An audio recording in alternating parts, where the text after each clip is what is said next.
Anthony Cronin, you're welcome.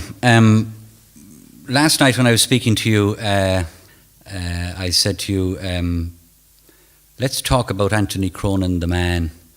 And you scowled over at me and you said, well, I think we'll talk about the work. With the encouragement of the great Anne Haverty, she said, sure, Anthony, you should really talk about yourself as well. So we're going to try and get a little happy balance there as we go along. Again, Tony mentioned Paul Durkin, who was here last night, and Paul stood on this stage, Anthony, last night, and he said he had 4 teachers, Patrick Kavanagh, Michael Hartnett, John Moriarty, and Anthony Cronin. And generally, Paul Durkin does not speak at a poetry reading. He gets up, he reads his poems, and he leaves. But last night he had to speak, and he spoke glowingly about you. And I think you should know that. He called you his teacher, and I'll come back to that later on.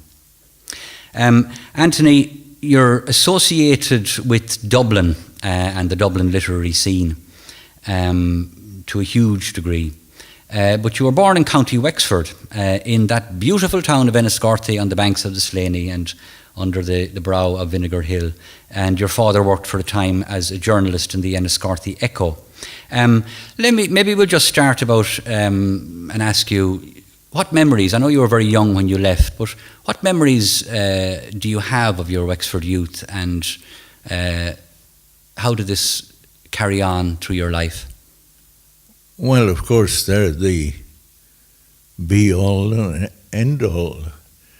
I think most of the important things in life happen to you before you're 12 years of age, and you're repeating patterns of behaviour up to a point that were established before that, or modes of behaviour or characteristics. That said, I went away to school, you see, when I was 12 years of age, to boarding school in Dublin, to Blackrock, which was then primarily a boarding school. And it meant that thereafter I was really only spending the summers in Wexford, or the holidays in Wexford. But Enniscorthy had a deep and profound significance. It has a deep and profound significance for me. I was talking to Colm Tobin about it not long ago. Colm was also an Enniscorthy man. In fact, his father was a teacher, and he taught me English for a while. He used to refer to me as our travelling correspondent because I wasn't always there. But Colm said something to the effect that I hadn't dealt with Enniscorthy in certain ways. And I pointed out to him that it runs through everything. Images, seldom narrative or consecutive description, but it's in lots of poems which don't appear to be about Enniscorthy. And another thing is, if you're brought up, the small town is sort of dying now, I think. Clifden, obviously not, the place is booming.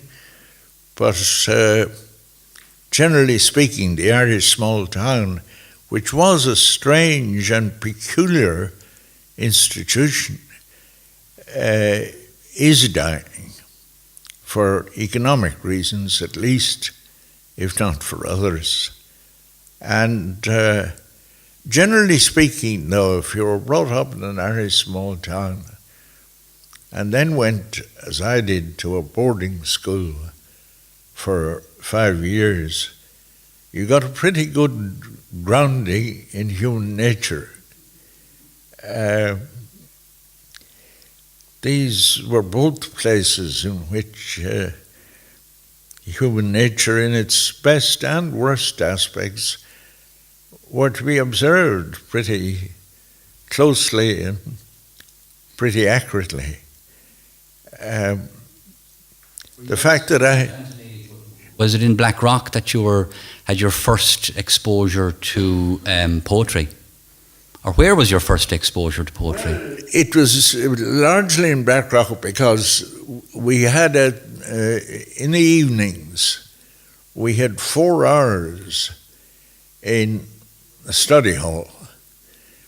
And the prefect of the day would walk up and down between the desks, and he would look down to see what you were reading.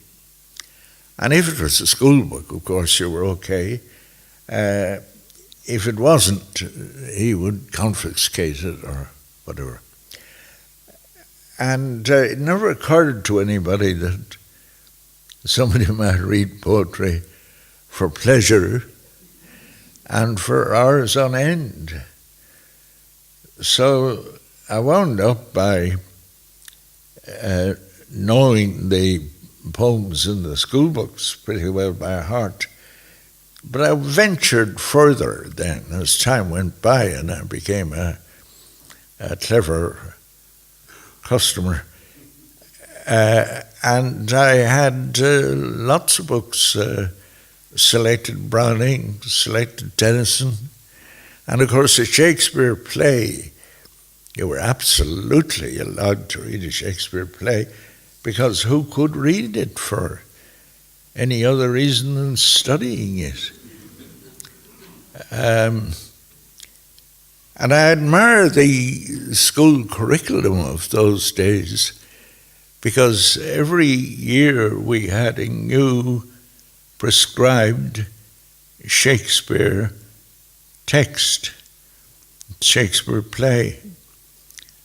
And I knew them pretty well by the time I, had finished one year and gone on to another. I remember being overwhelmed by Hamlet, and overwhelmed on the grounds of its modernity. I think I would have been about 16 or so when we had Hamlet, and I thought it was the most modern thing, and it was the era of latter-day modernity,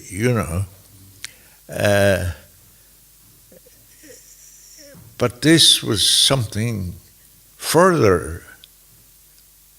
I had no acquaintance with Ulysses at the time, but I was beginning to read modern poetry, and I thought Hamlet was beyond belief contemporary to the minute, to the person, and I still think so. And I'm glad to have had such a good grounding in the metre that Shakespeare wrote in, which is the English iambic pentameter. We won't be getting into techniques, I hope, but the iambic pentameter is the basic English line, and if you become familiar with it, you can do a lot of things with the English language that you couldn't have done otherwise, even while not sticking to the iambic. But so that was my education. Another thing it didn't occur to anybody that you could read for pleasure was history. So I spent a lot of time reading history books. Well, That's a lovely link, Anthony, because the town you were born in Enniscorthy, was one of the cauldrons of the 1798 rebellion, and your interest in history. And I should say that throughout our little talk today, Anthony has said that he will read some of his poems, which is a great pleasure and honour. And maybe, Anthony, would you read 1798 for us, seeing as we're departing Wexford? Yes, I will. Yeah. Wexford was the scene of the 1798 rising, which left a deep mark on it, naturally enough, and on the town of Enniscorthy in particular, because it was on Vinegar Hill, which faced our house more or less, that the rebels of 1798 made their last stance. In 1989, a local committee presided over the planting of a tree of liberty on Vinegar Hill, and the French ambassador planted the tree, and it was a very lovely occasion, I thought. But then they had commissioned me to write a poem, and they repeated this performance in 1798 on the date of the rebels' last stance on Vinegar Hill. And I'm all for the commission poem. I only wish there were more of them.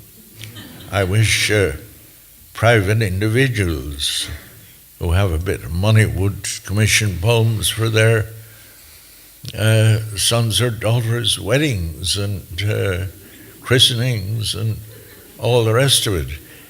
Because once you're given the subject like that, it's amazing how what is called inspiration flows, and how much you can get in under the heading of one subject, which is important to you in various ways. Anyway, this is called 1798, and it was commissioned by Comora 98, and I read it on Vinegar Hill.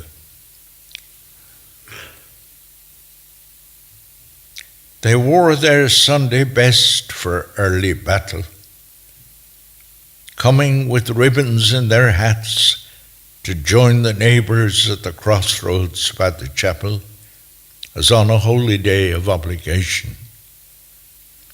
War is release and sudden holiday. For some, release now from a nightly horror, the flaming thatch, the mingled oaths and screams. The lovely summer weather gave them leave to sleep beneath the bright and beckoning stars, and wake each day to liberty's wide dawn. But nothing happens as a wish would have it, and war is chance. Its currents rip us far beyond all headlands and all reach of rescue, beyond what heart can hope or soul can stomach. Too soon the Slaney's waves were stained. The barrow carried its cargo seawards from Euross to cold, wide waters where no sail appeared. Their columns heaving now with frantic households, not heroes, merely people, but the pikes, their hedge and shelter in the broken weather. Here on this hill they stood, where we assemble, a civic gathering in a different time. History, the nightmare from which all mankind must struggle to awake, recedes at last, and our normality accommodates the dream of liberty, equality, for which they had to rend the normal day, to take the lives of others, give their own, which seemed so distant then, to us mundane. We should recall the price they had to pay. Thank you.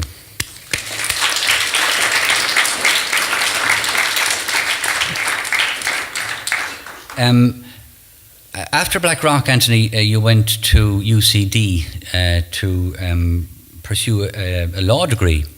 Yeah. Until you were subsumed into the literary world. Yeah. This law degree has hung around my neck ever since, like an albatross. People think it's somehow strange or remarkable, but in Deadest Doornails, the book you mentioned, I compiled a list of poets who had legal qualifications of one kind or another. The reason I took it really was, I should just say that the late Austin Clarke, the poet Austin Clarke, used to say, when something of mine was praised in company, Austin's immediate response would be, he could have made a fortune at the bar. But in fact, I couldn't, because I didn't, even if I had had a mind to practice, which I hadn't ever, I wouldn't have had the right connections. And connections are everything in that game, as in so many others in Ireland. But it was on offer as there was a sort of package deal. You took a degree in something else and you got a year knocked off the legal degree. So in order to get away from English literature, I had heard them on English literature in First Arts, and I didn't want to hear any more. I mean, they were dreadful in those days, dreadful. Yeah, far beyond anything we can say about academia nowadays. But in order to get away from that, because there was a great expectation that one would take English literature, I took history and economics and law. History and economics I'm still deeply interested in. In fact, I've written a lot about economics in latter years for the Sunday Independent, and I've always felt pretty sure of my ground. So that's basic. I made no attempt to practice at the bar. Most of the people who speak of this to me or throw it up at me do so in a way that tempts me to reply, well, would you say that Jesus Christ was a carpenter? Which, of course, he was. Yeah. You mentioned Austin Clarke there, Anthony. Yeah. When you were in university, who were the poets around the scene at that stage? Well, there was Kavanagh as a sort of, what would we say nowadays, as the alternative poet. But Clarke was the favoured one of the establishment. The literary establishment, for some reason, liked Clarke. And then when Padraig Fallon came along, Kavanagh used to say, they're running him against me. And so they were. There's a kind of I think we were speaking about this last night, there's a vision of, looking back 60 years now, more 70 years, there's a vision of Ireland in the late 40s, 1950s as a grey time, Anthony, ruled over by John Charles McQuaid and Eamon de Valera, and that was a creatively stagnant period in many ways. You argue against that, and so would I. You've said to me that it's nearly on a par with the literary revival period. Could you talk to us a bit about that? Yes, but mostly almost underground. The figures we now see as significant in that era, Flann O'Brien, Patrick Kavanagh, were almost underground figures. And the whole thing that is now important was an underground thing. But it had the creativity and the gaiety of underground literature and art anywhere else in Eastern Europe, for example. And it was fun, which I don't think the establishment was such fun. I paid the establishment pub was the Pearl Bar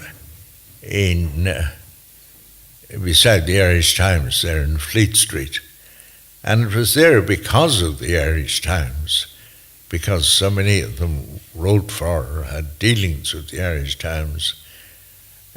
Originally they went to the Palace across the road, and then there was some row about checks or something, and they moved over to the Pearl.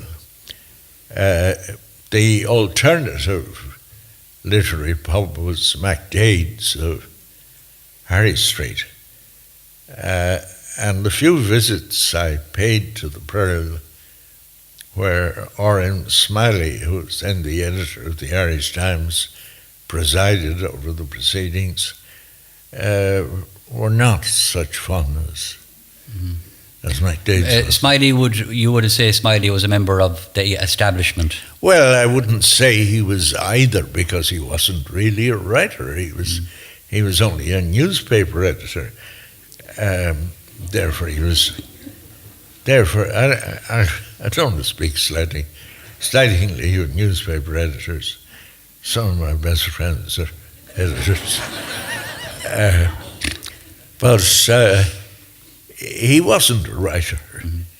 And it was only that he gave commissions that he was such an important figure in there.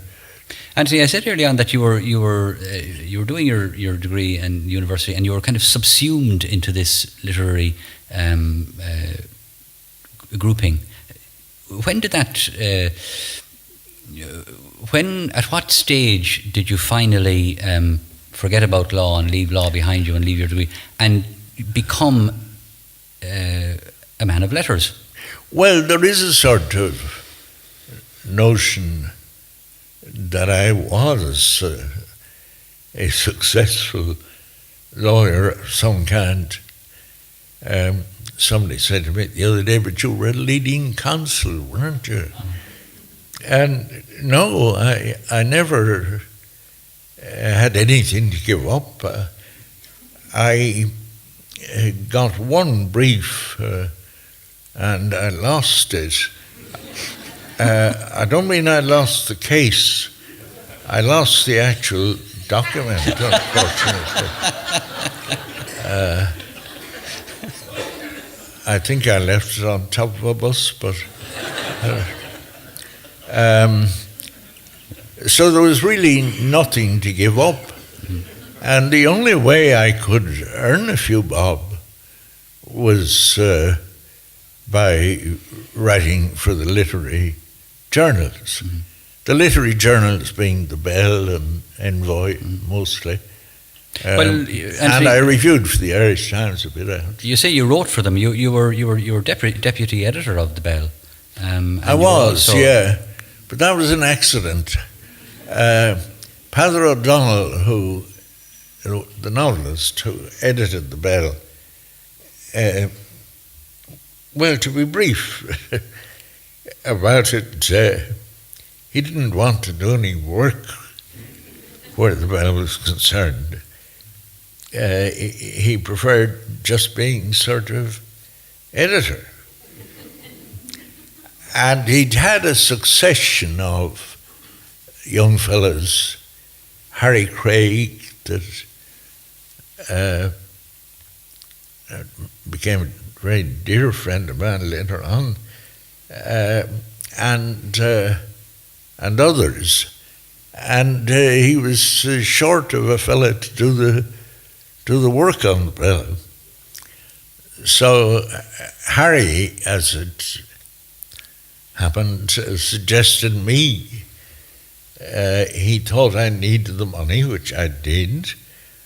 He thought I'd be good at the job, which I was. But it was nevertheless a pretty drastic error on my part.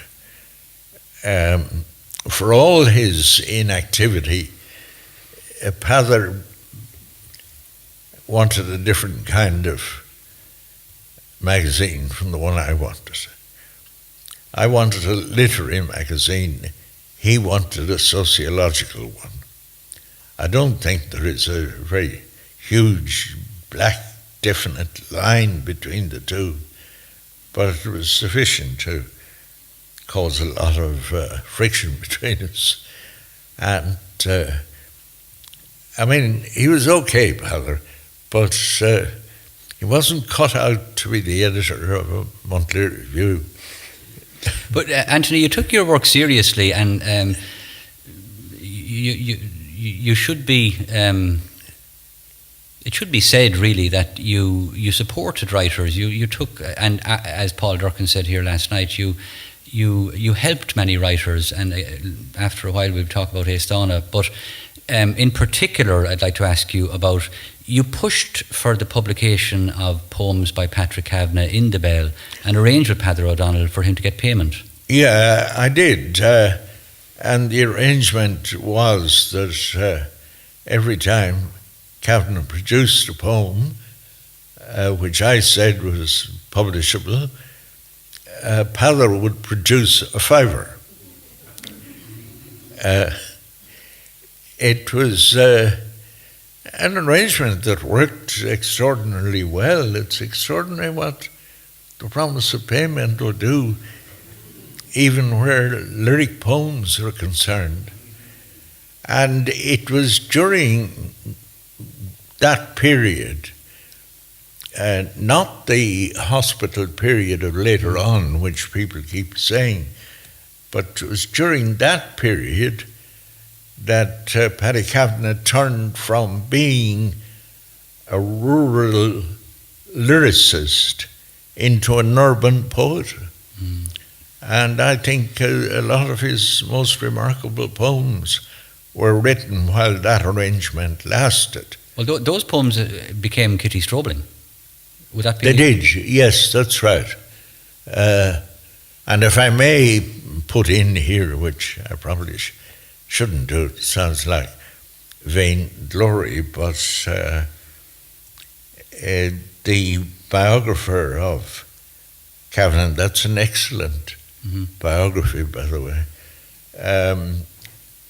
unearthed a letter which I had forgotten all about, thanking me for recommending the book he had assembled, Kitty Strobling, to Tommy Blackburn, who was then the reader for, I think it was Longman's Green, and so I did, but I'd forgotten. You mentioned also, and almost in passing, well, of course, you were journeying over and back at this stage then to London, and this year is the centenary of his birth. But you mentioned almost en passant your connections with Dylan Thomas. Could you just tell us, just maybe about your meeting with Dylan Thomas, how you came across him? I can't quite remember how we first met. I think the introduction was performed by a poet of the day called Paul Potts. And in my recollection, our next meeting took place. Patrick Swift, the painter, had a studio in Camden Town, and I lived in the studio. He came there, painted in the morning, and around the corner was what was it? Anyway, Dylan lived round the corner in the house which Margaret Taylor, the wife of the historian A.J.P. Taylor, who was a great friend of Dylan's. I don't mean A.J.P. Taylor, I mean Margaret. And she bought this house in Carrington Street, I think it was called, beside the railway there in Camden Town, and bought it primarily for Dylan, who never lived in it and spent there a week or two at most at a time. But he used to drink when he was there in a pub I went to, which was on Parkway. And having met once, we saluted again and became. But it was then, shortly afterwards, there was a reading at the Institute of Contemporary Arts. He read, William Empson read, Norman Cameron read. I mean, to think of them now, you know, all reading the same is strange. But anyway, I went with someone I used to know, and the poet, there was a poet of the 30s, really, I would think of him as of the 30s, called Ronald Bottrell. And Dylan read, "Do not go gentle into that good night," which he said was a new unpublished poem, and so it was. And while he was reading it, Bottrell leaned over to me and he said, "That's a villanelle," he said. Now, I didn't know what a villanelle was, to tell you the truth. It's a French form. I know quite well now what a villanelle is, but I didn't then. But when everybody went to the pub next door afterwards, I was suddenly left with Dylan. Somebody went to the counter to get a drink, somebody else was talking to somebody behind him, and there I was. Now, he was the dominant figure in poetic terms in London at the time, and London was constantly abuzz with the latest Dylan anecdote and the latest Dylan told story, etc. But anyway, I was stuck for something to say about his reading, so I said, "I liked your reading very much. That was a villanelle, wasn't it?" And he perked up immediately, delighted somebody had seen this, and he said, yes, and a very strict villanelle too. So we were established. Then, not very long afterwards, I was in the old Salisbury in St. Martin's Lane, an actor's pub, really. And Dylan came in. I was waiting for somebody, and Dylan came in, and he came over, and he said to me, has the richest girl in the world been in here? And I said, well, to tell you the truth, I don't think I would know the richest girl in the world from any other if she was. And his collected poems had just come out, and according to the literary journals and the Sunday papers, they were selling like wildfire, and there was a lot of talk about a revival of poetry on the head of Dylan's collected poems. So I thought I'd ask him, and I said, the collected poems, are they doing as well as they say? And he gave a somewhat ambiguous answer, so I thought I'd be more particular. And I said, are they in the novel class? And he said, yes, the first novel class. Then he went on to tell me about the initial poem, which has a very peculiar structure. The first line rhymes with the last line, and so on until it sort of closes up with a couplet in the middle. Mm-hmm. Very peculiar. But good fun, I would think, to write. You were impressed with him? Huh? You were impressed with him? Oh, yeah. Well, he was a very impressive fellow. He was constantly a bubble with anecdote and cheer and jokes. And he would, for example, he would tell you how he came up to London that morning, how he caught the train at Cardiff or Swansea, whatever it was, and some comic episode that happened, usually very funny, and he would, that was his mode, and he was also nice fellow. Good. As good poets usually are. Anthony... I think he wrote, just to finish about him, he became very out of fashion after his death, because the movement, as it was called, didn't like him and made slighting remarks about him and his work at all stages. But now that things have steadied up, I think he wrote about 4 or 5 absolutely marvelous poems. Mm. And that's a lot of marvelous poems to write. Yeah.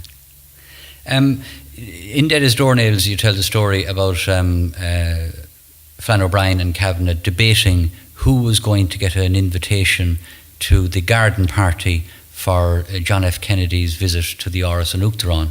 Yeah. Neither of them got an invitation, and neither did Frank O'Connor. Now we have a poet in residence in the Áras an Uachtaráin. You said in Dead as Doornails, this was how the writer was regarded as outside social converse altogether in Ireland of those days. Did the writers, did Kavanagh, Flann O'Brien, Brendan Behan, did you feel outside that accepted society? Well, in the conversation I record between Kavanagh and Flann O'Brien, there is a very definite sense of being the outsider. They're fencing with each other, and they begin cautiously because the other fellow might have been invited. But it turns out that neither of them were.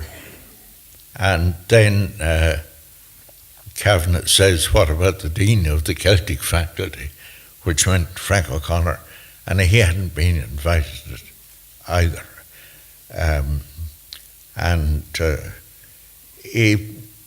Kennedy had this glamour, of course, this enormous worldwide glamour, and they wanted to meet him, but neither had been asked. When he appeared on the lawn, the bourgeoisie who had been asked rushed forward to shake his hand, broke through all barriers, and nearly tore the shirt off his back in their anxiety to say that they had shaken hands or met the great man. I think the writers would have been better behaved. Anthony, going back to poetry again, you've recently voiced your own concern about the decline of poetry or the standing of the poetic art form in society as opposed to other art forms. Can you tell us about your worries about it?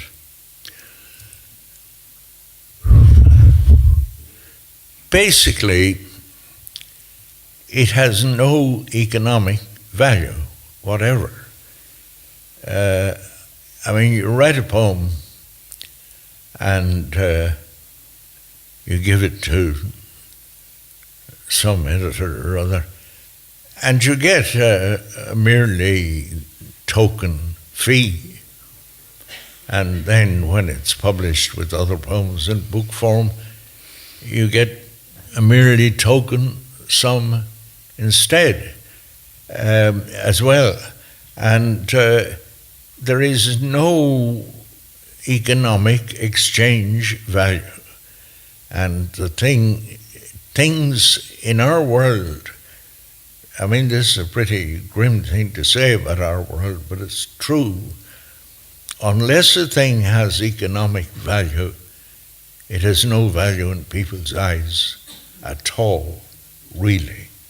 They may pretend, and undoubtedly there are poetry lovers, I mean, poetry readers, but compared to the readers of the novel or anything else, I mean, look in the bestseller lists or look at any list of any books that are genuinely important to people in the sense that they will pay out good money for them, go into a bookshop and ask for them, etc. It's not poetry.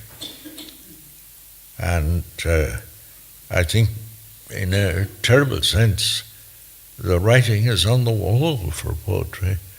Now, if we lose poetry, we might as well almost, as a species, pack up and go. I don't say this in order to induce people to read it, because it's not an inducement to read it. The contrary, if anything. It gives me enormous pleasure. It gives a comparatively small minority of other people, many of whom I'm sure are out in front of me now, enormous pleasure.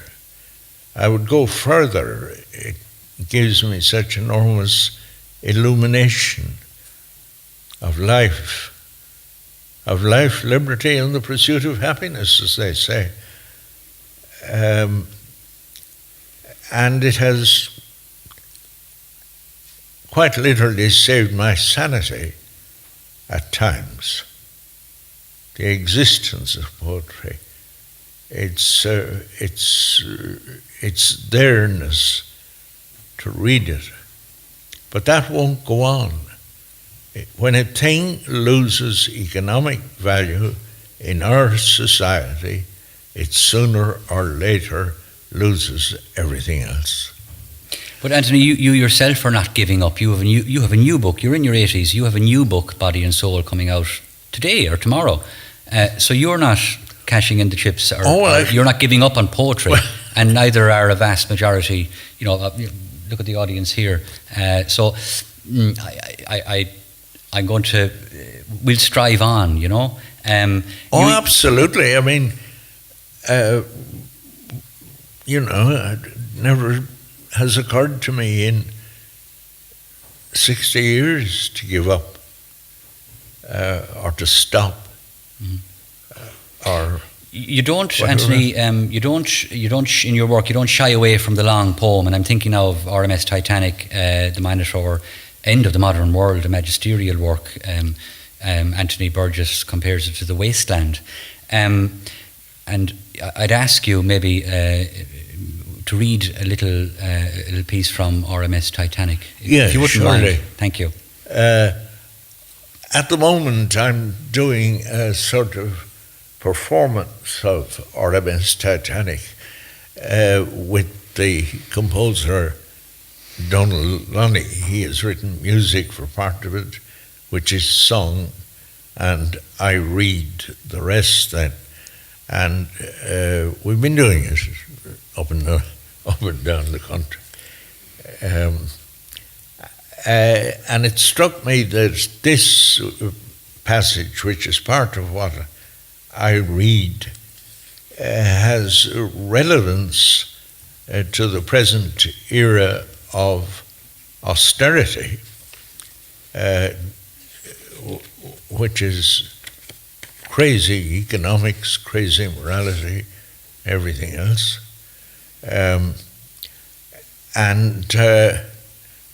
It's it's called The Face of Justice here, but you can call it The Face of Austerity if you like.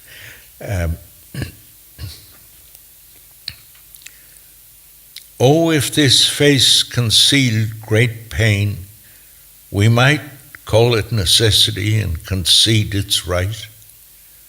But multiplied in the racing mirrors here, the eyes of money, vacantly severe, the polished surfaces, the silver knives, the gorgon heads which model the good lives, presume a reckoning from the weak, the odd, the young, to proffer to a glutton God. The face of justice does not mask its grief, but emptiness and greed and disbelief. A solemn bully's face, pretentious, grave, loathing the brother that it fears to save, lest money and attendance might not get their due reward, their prior claims be met. To all the decent scriveners it lied, who bit upon that coin before they died, and found it hollow, and who took the blame, bearing their own, their sons' and fathers' shame.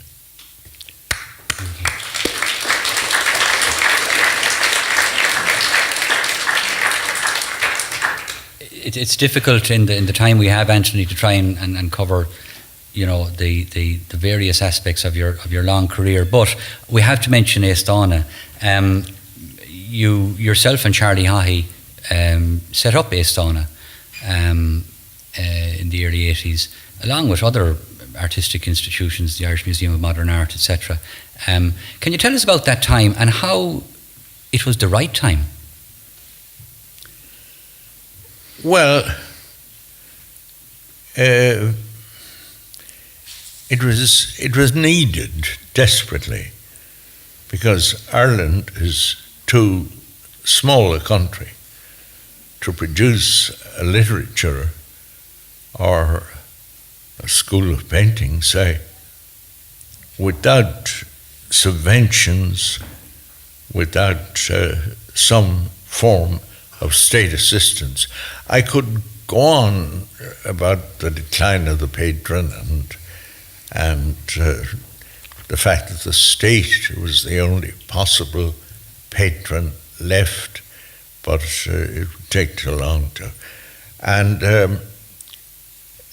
I had often thought of such an arrangement as Aosdána.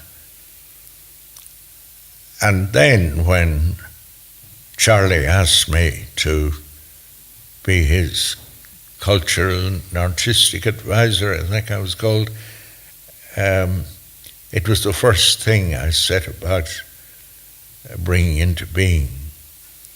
It's basically an affiliation of artists and writers, musicians, who are entitled to a small enough stipend if they can show need of it. And they don't have to show the need every day in the week, because you get it for 5 years at a time. I think the public had been, to some extent, prepared for it by Deadest Doornails, which revealed the underside of the lives of people like Patrick Kavanagh, Flann O'Brien, and others, which were they were just coming into favour as the major figures of their era, figures as great as any in the Irish literary revival, and people didn't know how they lived, or, I mean, they didn't ask. There was a sort of widespread assumption that somehow one lived by writing. So, hence Aosdána. But we, as you said, we did much more than that. There was the Irish Museum of Modern Art, there was the Heritage Council, there was a discovery programme for Irish archaeology. And I want to say about Charlie that whatever they say, he was a unique and remarkable figure in this respect, if in no other. He wanted art to be not only a sort of luxury that Ireland could afford when it had afforded everything else, but he wanted it as far, and in other words, to be not just to be an adjunct to state policy, but to be state policy. He wanted art to be as important a part, or a more important part, of state policy than all the things we think of. And that was quite a remarkable side of him.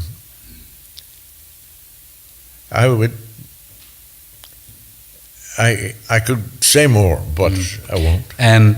You said recently that you don't tend to mourn for people that pass away, that you celebrate them and you look onwards. And in that respect, you've written a poem called Birthday Thoughts for a significant birthday of yours. You might read that, and maybe after that, if you wanted to read one of your new poems from the new book, and we could throw the floor open to some questions from the audience. Would that be? Would that be okay? Yeah. This is called Birthday Thoughts. Now that I have come to this unlikely age, some insight may be expected of me, some truth, some sort of final truth, it may be, I expect it of myself.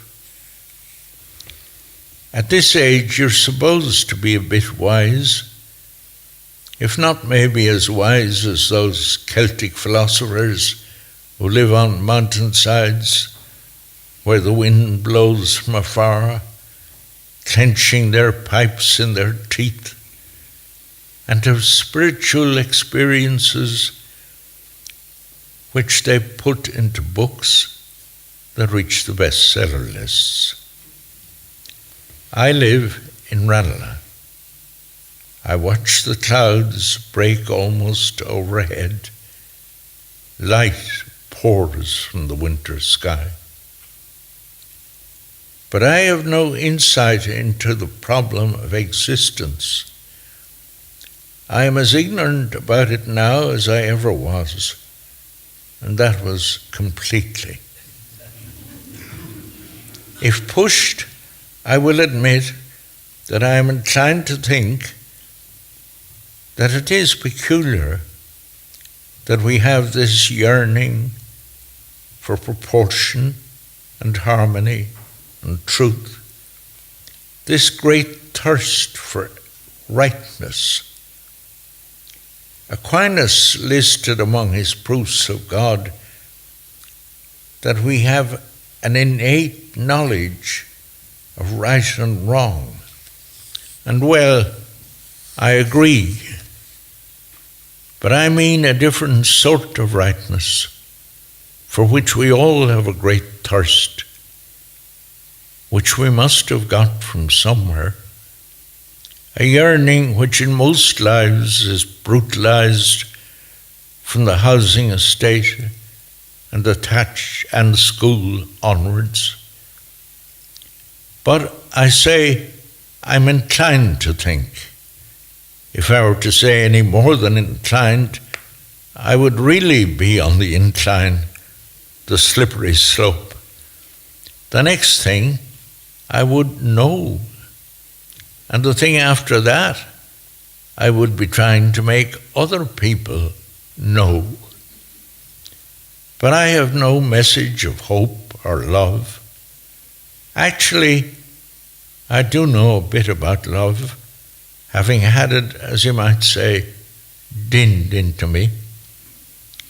But what I know does not amount to the message, the serene and optimistic message the fellows up beyond the last bog have arrived at by staring into those distances, their pipes between their teeth.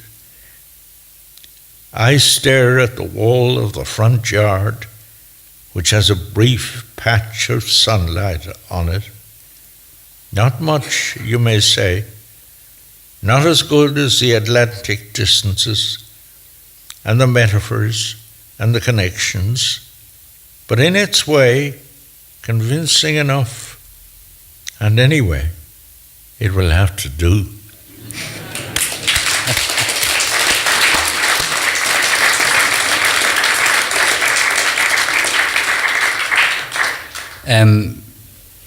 If you want to, Anthony, we'll take a poem from your new book coming.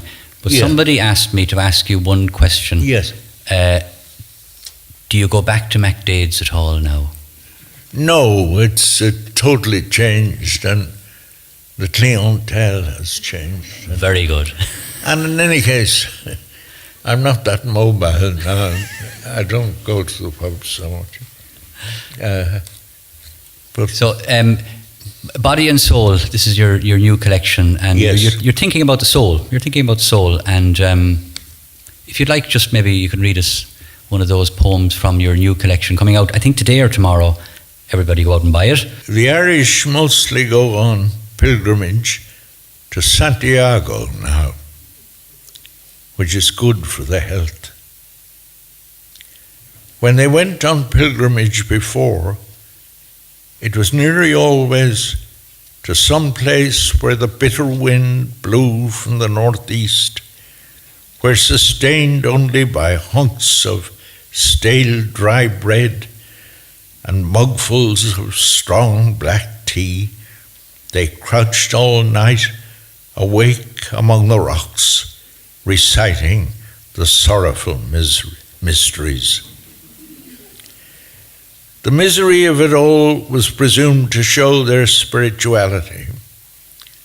It was the intensity, as was the intensity with which they prayed for what was uppermost in their anxious, often desperate hearts.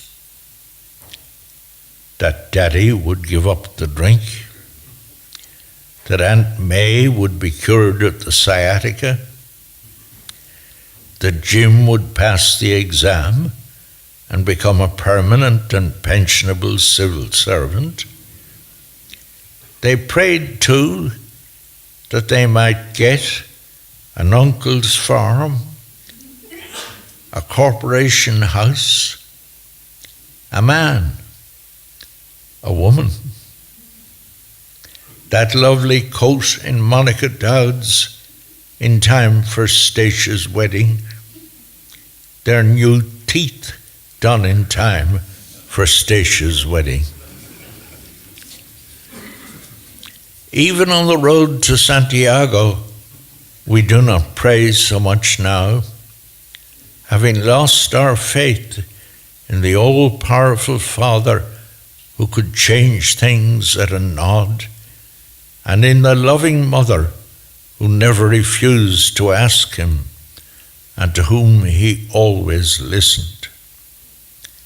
But if we did still pray for what was uppermost in our anxious, sometimes desperate hearts, you might think we're beating their wings against the bars of the temporal. It would belong to the temporal, not the spiritual world. The temporal is our sphere. We know no other. Whatever walls and holes it may have, we are condemned to our temporal yearnings, to Statia's wedding and the coat in Monica Dowd's.